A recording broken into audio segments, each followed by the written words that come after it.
SCO Foreign Ministers meeting in Tashkent. WION's Mallick has been tracking all the details closely, and he spoke exclusively to Pakistan's Foreign Minister Bilawal Bhutto Zardari. He opened up about his engagements at the Shanghai Cooperation Organization meeting, Pakistan's relations with India, and finally, the ongoing economic and political turmoil back at home. Take a look. You've been here at the SCO. Previously, you hosted the SCO Secretary General as well. You had 7 bilateral meetings, quite of a hectic visit. How would you like to sum up this visit and the engagement that you've had? I think it's been an incredibly important visit for us. As you know, we're a part of the SCO family, and this is the first time that we managed to meet in person following the COVID pandemic in preparation for our summit in September. It has been an incredibly productive meeting, productive experience, not only within the SCO context. We had got a whole lot of work done, signed countless agreements today, a lot to do with preparation for our summit, but also our bilateral meetings.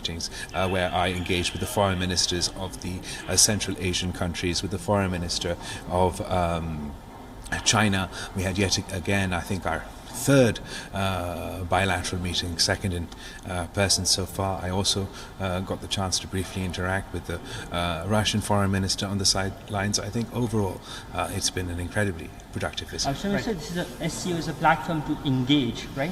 And this is a precursor event to the September meeting. Do you see that in September there's a potential of the Pakistani and Indian prime ministers meeting through this platform? No such plan exists at the moment. And did you happen to have met your Indian counterpart over here? Because you were the elephant in the room. Was I the elephant in the room? The two of you. The two of us were the elephant in the room. Well, we're both, Pakistan and India, are members of the SCO family, and in that context, we engaged in the broader activities of the SCO and the Council of Foreign Ministers, but we didn't have any bilateral engagements. Speaking of India, because it's something that is very persistent, is there any level of engagement that is there, be that be back channel, business, track 2, or in your opinion, how do you see the issues being India and Pakistan being resolved as the foreign minister? Well, India is our neighbor, and you can choose a lot of things in life, but you can't choose your neighbors. So we have to get used to living with one another. Unfortunately, the events of August 2019, the subsequent Eliminations Commission, and the most recent Islamophobic statements by officials of the ruling party obviously makes it incredibly difficult for us to engage constructively. Right. Former Prime Minister Imran Khan, slightly different. Former Prime Minister Imran Khan has been criticizing the coalition government, saying that it is lackey in terms of when it comes to America vis-a-vis foreign policy. How do you see that? How do you make of that statement?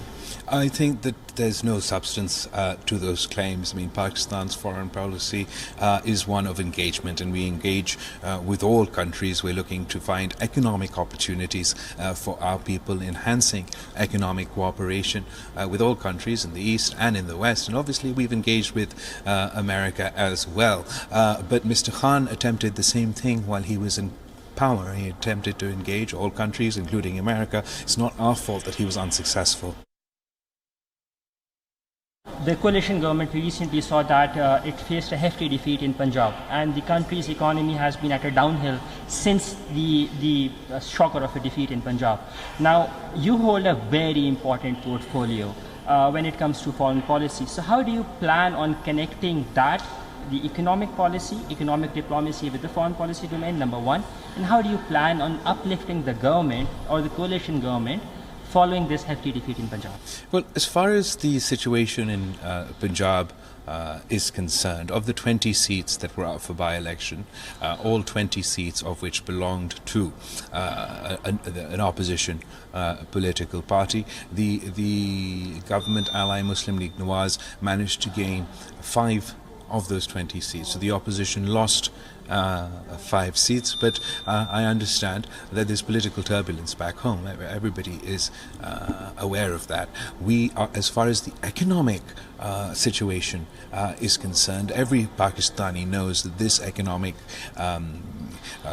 the economic challenges that we are facing were not those that are developed over the past 3 months, and it's over the past 4 years when Mr. Khan's government increased Pakistan's debt, collected the most debt in the history of Pakistan. In fact, from 2018 to 2022, the amount of debt that Mr. Khan's government accumulated for Pakistan is equivalent to all the debt of Pakistan's history from 1947 to 2018. So no one believes that that economic catastrophe can be addressed in 3 months. But as far as the foreign policy aspect is concerned, I'm trying my best and our team members are trying their best to address the multifaceted challenges that we face.